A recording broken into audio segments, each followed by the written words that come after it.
everyone to another Ref Brandon and the Todd Family YouTube video. Wherever you are, whatever you may be doing, thank you so much for making Ref Brandon and the Todd Family part of your day. We always greatly appreciate it. Hopefully, you've had a great Sunday and a great weekend all together for all you Monday through Friday people out there that are getting ready to go back to work sometime tomorrow whenever you report to work.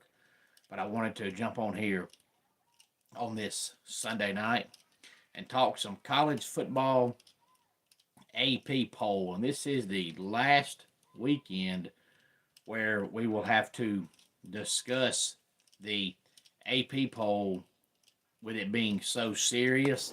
Hey, Marcus, glad to have you here tonight. And what I mean by that is not this Tuesday, but next Tuesday, the first college football playoff poll will come out. It always comes out the first Tuesday in November, and of course, this Friday is November. And once the college football playoff poll comes out, the AP poll still matters to an extent, but the be all end all poll come next Tuesday will be the college football playoff poll. And from that point forward, everybody will talk about the playoff poll and where their team is and not the AP poll.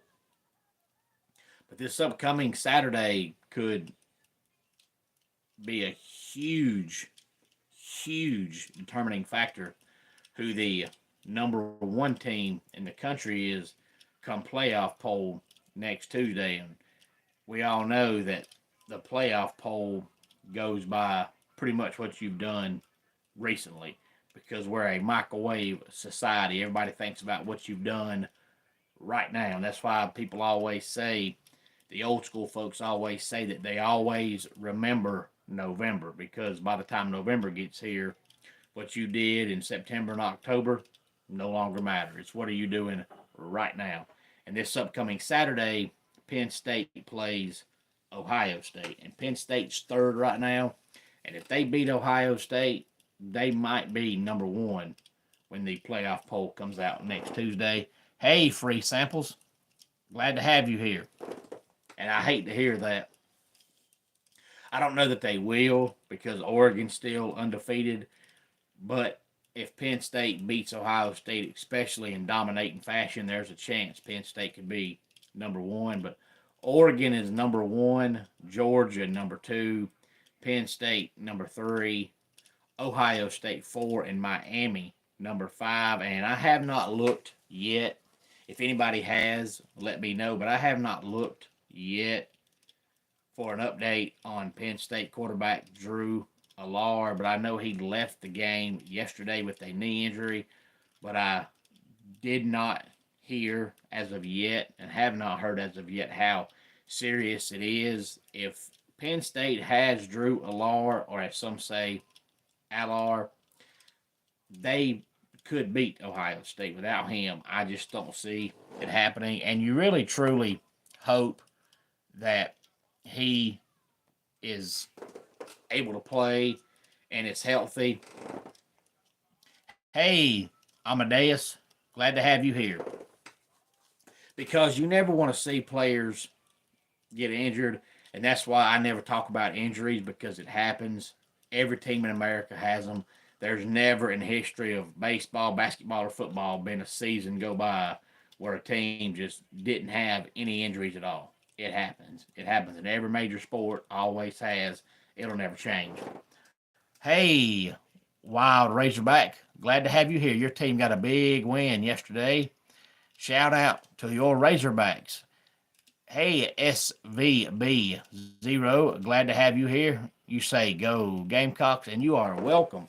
And I think I mentioned in my video last night that, I'd be interested to see Petrino and the Arkansas quarterback Talon, or some say Talon Green, have 2 or 3 years of working together because this is their first year working together, and Arkansas has already had 3 games where they've had at least 600 yards of offense. So Petrino and Green, 2 or 3 years together, would be an offense. It's really, really fun to watch.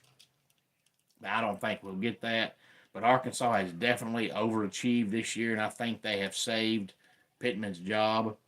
I think they brought on Petrino just in case they were as bad as they were supposed to be, and they could have just fired Pittman midseason and let Petrino slide in. But I don't think Pittman gets fired now. I really don't. Petrino might be back next year. He may not, but I don't think they fire Pittman now. No, SVB0. I'm actually from Georgia. I have lived in Georgia almost all of my life, with the exception of about 6 months. When I was 4 years old, I lived in Middle Tennessee, where I have family on my dad's side. Hey there, Dame Dollar. Glad to have you here. Thank you so much for tuning in. All you tuning in tonight live, please feel free to, if you have not subscribed, please subscribe. Give the video a like and a thumbs up. And when we are done, share the video on all social media platforms. Hi there, Dame. Thank you so much for tuning in. If you have not subscribed, please do so. But, if Penn State plays Ohio State Saturday and Drew Allard doesn't play and Ohio State wins, then the Penn State fans are going to say, well, if we'd had Allard, we'd have won. If Allard plays but he's not healthy, they would say, if we'd had Allard, we'd have won. But really, truly, those kinds of things are opinion-based. Because if Allard doesn't play and you lose, you can't say, if Allard plays, we win. You don't know that. The only way you would know that is 3 weeks down the road when Allard gets healthy, go back and play the game all over again. So you can't prove that if a player plays, you win the game, but all fans always do that. If your team loses, well, we only lost because so-and-so was out hurt. If he plays, we win. You don't know that. That's opinion-based. You can't prove beyond a shadow of a doubt that if that man plays, you win the game. You don't know. But that's what Penn State fans will say if he either doesn't play at all or doesn't play 100%. So hopefully he plays so that if Ohio State wins, they won because they're the better team, and you can't use that for an excuse. But you never want to see a game be decided because, a quarterback on either team is not available. But they play, I believe, at noon on Saturday, and of course, later on this week, we'll talk about all the games coming up next weekend as we enter the final month of the regular season for college football. 6 through 10, we have Texas, Tennessee, Notre Dame, BYU, and Texas A&M. And you're going to keep seeing Notre Dame rise in the poll as long as Texas A&M wins, because Notre Dame beat them in week 1. So the more Texas A&M wins, the better it makes Notre Dame look. A&M is still playing a 2-quarterback system. When Connor Weigman plays, they're very conservative, but he really can't run.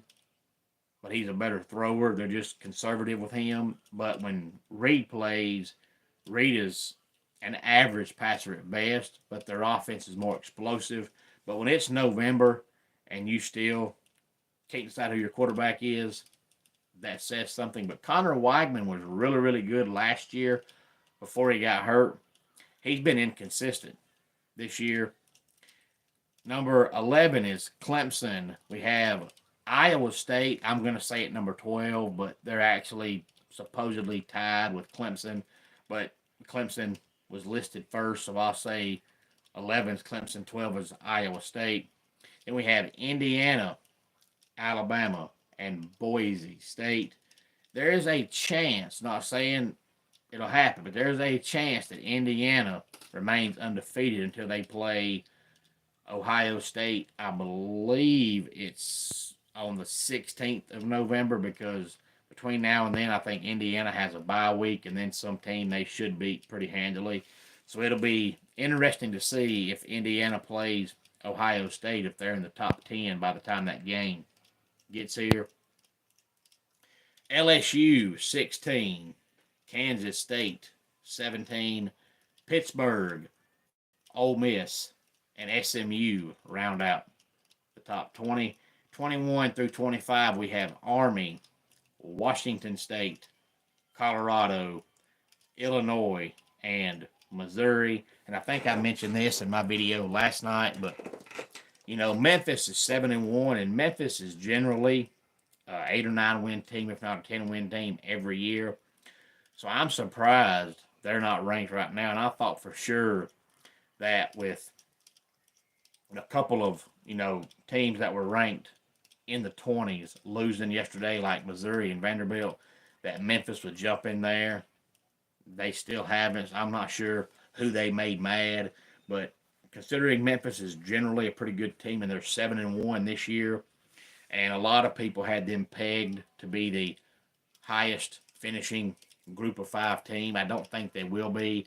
I think Boise State will get that. But Memphis is still really good. So to see them not ranked with a 7-1 record is really surprising. But Missouri has no business being ranked. I'm sorry, they don't. I thought when the polls came out and they were top 10 that they were a fraud. Brady Cook is a good quarterback, but talent-wise, they're not a top 10 team.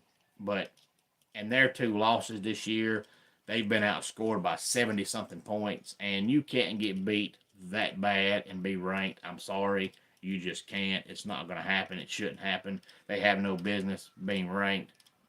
And we all know that the only reason Vanderbilt was ranked was because they beat Alabama. That's the only reason. Vanderbilt is not a top 25 team. But we know by now that the AP poll caters to certain teams. The playoff poll caters to certain teams. One of those certain teams is Alabama. So anytime Alabama loses, the team that beats them is going to be ranked the following week so that it looks like Alabama has a quality loss. Hey, Black Knight, glad to have you here again. Howdy to you as well. Alabama could lose to a team that's 0-7, and that team that's now 1-7 will be ranked in the following poll just so they can say Alabama has a quality loss. That way Alabama never loses to a bad team. But Vanderbilt, guess what? Newsflash, they're no good. They're not as bad as Vanderbilt normally is. They're probably going to win 6 games this year, maybe 7, but I'll say 6. And for Vanderbilt, that's a good season, but it doesn't warrant a top 25. They're just there because they beat Alabama. Thank God they lost yesterday, so maybe they won't get back into the polls anytime this year, so they can't say that Alabama's losses were to quality opponents because losing to Vanderbilt should never be okay.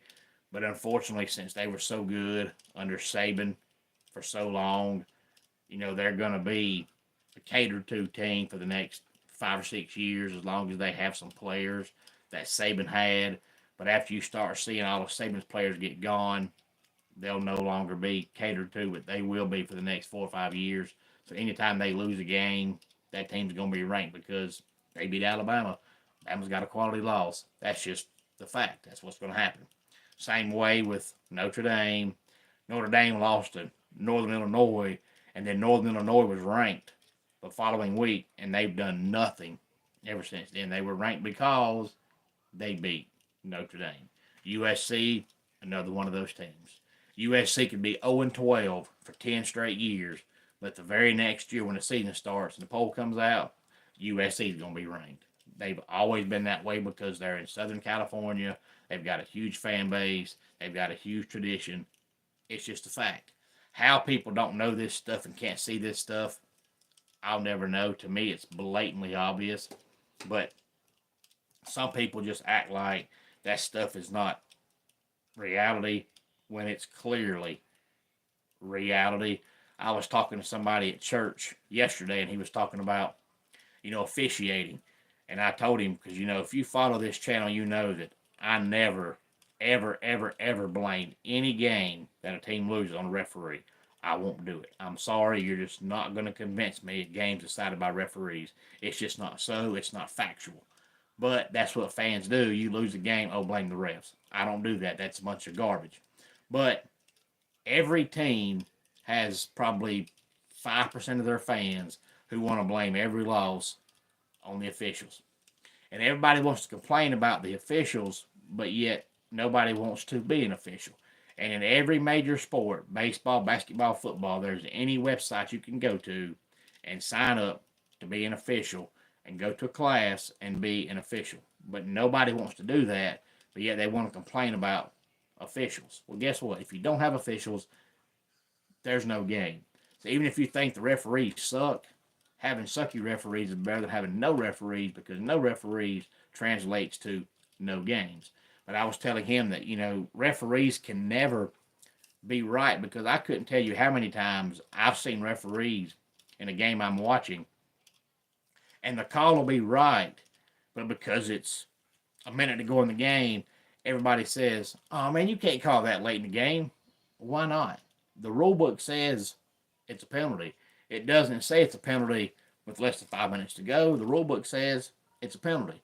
So if a game is decided by a call, even if the call is right late in the game, people complain that you can't call that play right there. But then if you don't call the play, it's, how can you not call that? So officials can never be right. Even when they're right, they're wrong. But they're human, so they're always going to make mistakes. But it's just funny to me how every team has a small percentage of fans who want to blame every loss their team gets on officials. And there has never, in the history of mankind, been a ball game in any sport decided by referees. Now, I'm not saying they don't miss calls, because they always have, they always will. But when you've got probably 150 plays combined on offense and defense for your team, you can't say that one play cost you. Guess what? There's 149 more plays you had to make a difference, and you didn't. That's on you and your team. But nobody wants to be officials, but they want to blame all these officials for sucking, but they don't want to help. If you think they're no good, go out there and do it yourself. But they're always going to make mistakes. They're always going to mess up. But when they mess up because they're human. They didn't mess up because they're out to get a certain team. They messed up because, hey, guess what? They mess up. It's going to happen.